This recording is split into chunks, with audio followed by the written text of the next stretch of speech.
እንግዲህ በቀጣይነት የምናየው ነገረ ድህነት ስንል እንግዲህ ነገርና ድህነት የሚል ቃልን የያዘ ሲሆን ነገር ማለት እንግዲህ ጥናትን የሚመለከት ነው፣ ትምህርትን የሚመለከት። ድህነት ማለት ደግሞ መዳን የሚለውን ቃል የሚያስተረጉም ሲሆን ድህነት የሚለውን ቃል አብዛኛው ሰው በልማድ በተለያየ መንገድ ሊፈታ ይችላል። ለምሳሌ ማምለጥ፣ መፈወስ ያለ አብዛኛው ሰው መዳን የሚለውን ነገር ትርጉም ይሰጣል። እና እኛ ቤተክርስቲያን ላይ ሁሉም ሰው እንደሚሰጠው አይደለም።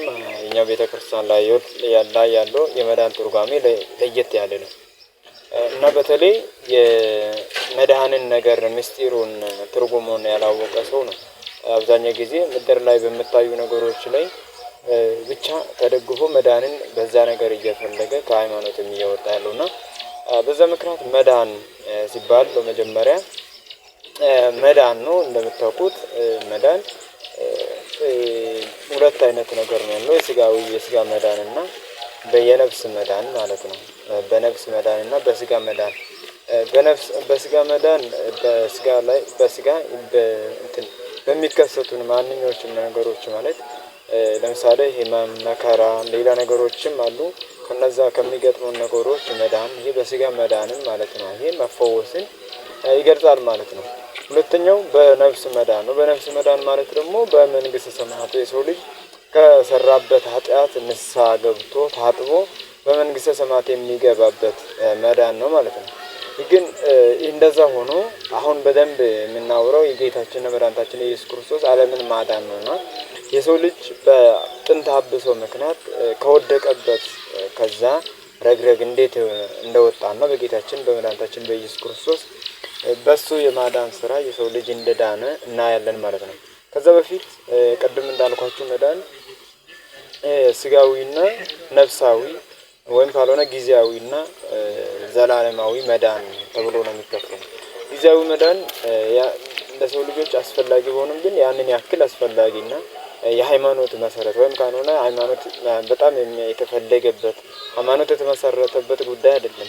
አብዛኛው ሰው ጊዜያዊ መዳን በተለይ ከሆነ ነገር መዳን አሁን ጊዜያዊ መዳኖችን እንትን ልበልላችሁ። ለምሳሌ ሎጥ ከሶዶም ስትቃጠል ሎጥ ከዛች ከተማ ማምለጥ ማለት ነው። ያውን ማምለጥ ነው። በቃ ሸሽቶ ማምለጥ ለጊዜው ከጊዜያዊ ቅጣት ማለት ነው።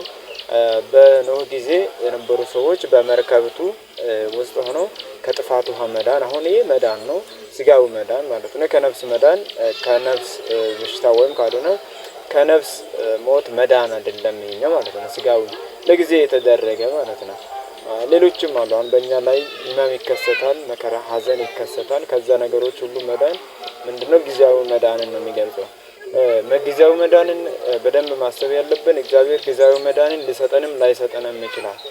ጠቃሚ ሆኖ ከተገኘ እግዚአብሔር ጊዜያዊ መዳን ላይሰጠን ይችላል። ጠቃሚ ሆኖ ከተገኘ ደግሞ ለጊዜያዊ መዳን ሊሰጠንም ይችላል ማለት ነው። በተለይ እግዚአብሔር የሚወዳቸውን ሰዎች ለተጨማሪ ክብር ሲፈልጋቸው በምድር ላይ በምታዩት በማንኛዎቹም ነገሮች በመከራ በምናምን እንዲያልፍ ነው የሚያደርጉ። ለምንድነው? ከኋላ የሚመጣውን ብርሃን የሚያደንቀው ከፊት ለፊት ያለውን በጨለማ ነውና በዛ ምክንያት አንድ ሰው ክርስቲያን ከሆነ ወደ መንግስተ ሰማያት ገብቶ የሚያገኘውን ያንን ደስታ መጀመሪያ ምድር ላይ የሚያገኙት ነገሮች እነዛ ነገሮች ታግሶ ካለፈ በመንግስተ ሰማያት ሲገባ ያኛው ደስታ ከዚህ ነገሮች አንፃር በጣም ያጣጥማል ማለት ነው። ስለዚህ በዚህ ምክንያት እግዚአብሔር በምድራዊ ህይወታችን ላይ በአንዳንድ ችግሮች እንድናልፍ ያደርገናል። ቅዱስ ጳውሎስ ወደ እግዚአብሔር ቤት በብዙ መከራና በብዙ ችግር ወይም በብዙ ስቃይ ልንገባ ይገባናል ይላል።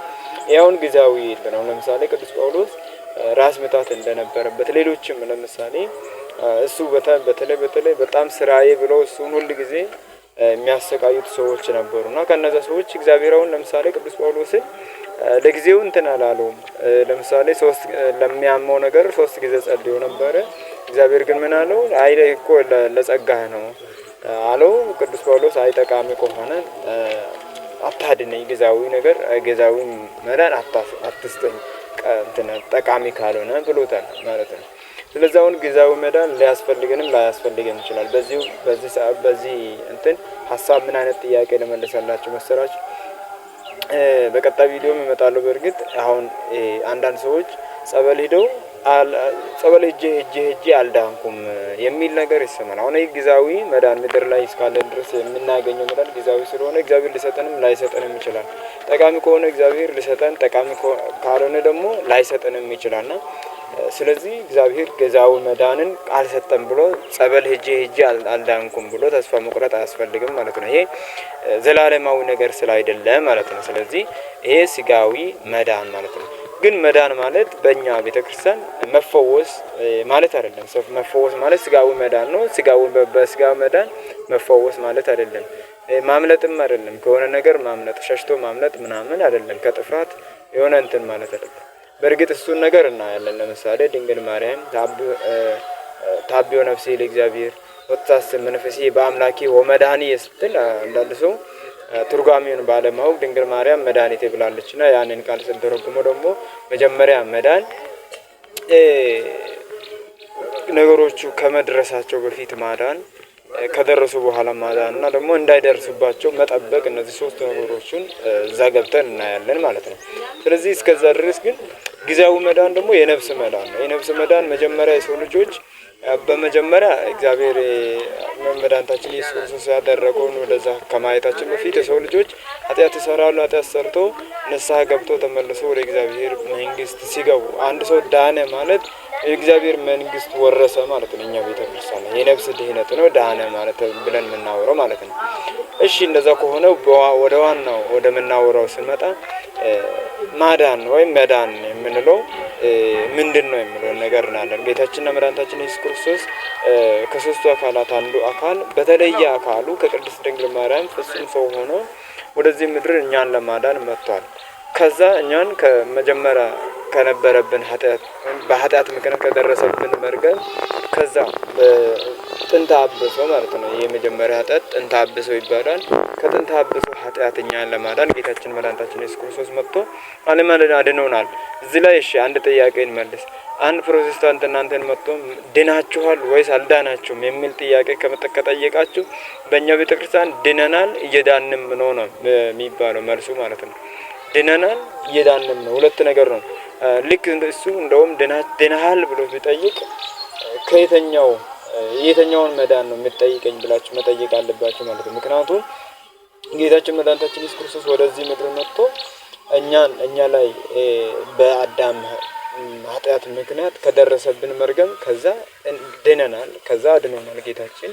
ነገር ግን ከዚህ በኋላ ያለው መዳናችሁን በፍርሃትና በመንቀጥቀጥ ፈጽሙ ብሎ መጽሐፍ ቅዱስ ይናገራል። በመፍራትና በመንቀጥቀጥ የምንፈጽመው ይሄ መዳን አለ፣ እየተፈጸመ ያለ እየዳንን ያለው መዳን አለ ማለት ነው።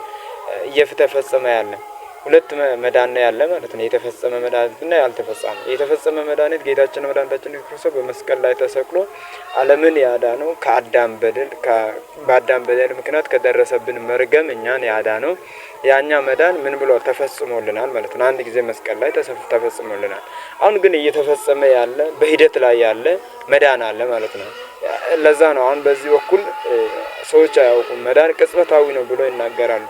ግን ሂደታዊ ነው። በሂደት አሁን እየዳንን ነው ገና ማለት ነው። አንድ ሰው በዚህ ልክ በቅጽበት አሁን እኔ ድኛለሁ ግን ትክክል ሐሰተኛ ነገር ነው ማለት ነው። አንድ ሰው ለመዳን በሂደት ማለፍ ነው ያለበት በነገሮች ማለት ነው። ያምናል፣ ያመነውን አምላክ በአፉም በተግባሩም ይሰብካል፣ ምስጢራትን ይፈጽማል፣ መልካም ተጋድሎ ይጋደላል። ካልሆነ በስተቀር አንድ ሰው ሊድን አይችልም፣ በፍጹም ሊድን አይችልም። ምክንያቱም ሰይጣንም ያምናል።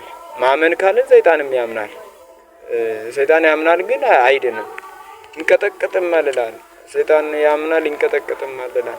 እግዚአብሔር ስም የሚጠራ ብትል ጌታ ሆይ የሚለኝ ሁሉ መንግስተ ሰማያትን የሚገባ አይደለም የአባቴን ፈቃድ የሚያደርግ ነው እንጂ ብሎ ተናግሯል። ስለዚህ ማመኑ መጥራቱ ምናምን ብቻ ሳይሆን መልካም ምግባር መስራት እንዳለብን ነው መጽሐፍ የሚናገረው ማለት ነው። ስለዚህ የተፈጸመ መዳንና ያልተፈጸመ መዳን አለ። እዚህ ላይ በደንብ አስተውሉ።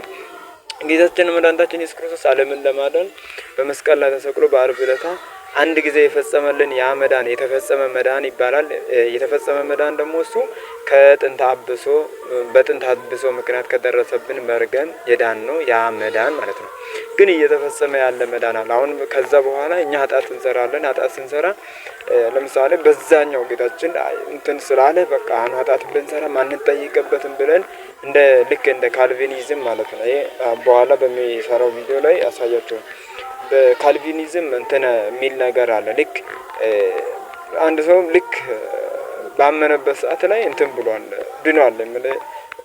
እምነት ብቻ በተለይ እነ ማርቲን ሉተርን በደንብ አጥብቀው የሚያስተምሩ የነበረው ነገር ይሄ ነው። በተለይ ማርቲን ሉተር በምን ምክንያት ይሄንን በእምነት ብቻ መዳንም በእምነት ብቻ የሚለውን ነገር እንዳስነሳ በጣም ከኋላ ያለውን ታሪኩን ብታነቡ በጣም ነው የሚገርመው። ማለት ማርቲን ሉተር ራሱ ለራሱ በብዙ ችግሮች ምክንያት እንደ ማምለጫ ነው ይሄን ቃል የተጠቀመው እንጂ ህሊናው ራሱ ያውቅ ነበር በመዳን በእምነት ብቻ እንዳልሆነ እና አሁን በቀጣይ ቪዲዮ ደግሞ እነዛን ነገሮች እያየን እንሄዳለን ማለት ነው። ቪዲዮ ለሁሉም እንዲደርስ ትምህርቱ ሼር እያደረጋችሁ እንድትተባበሩ ያለው ማለት ነው። አመሰግናለሁ።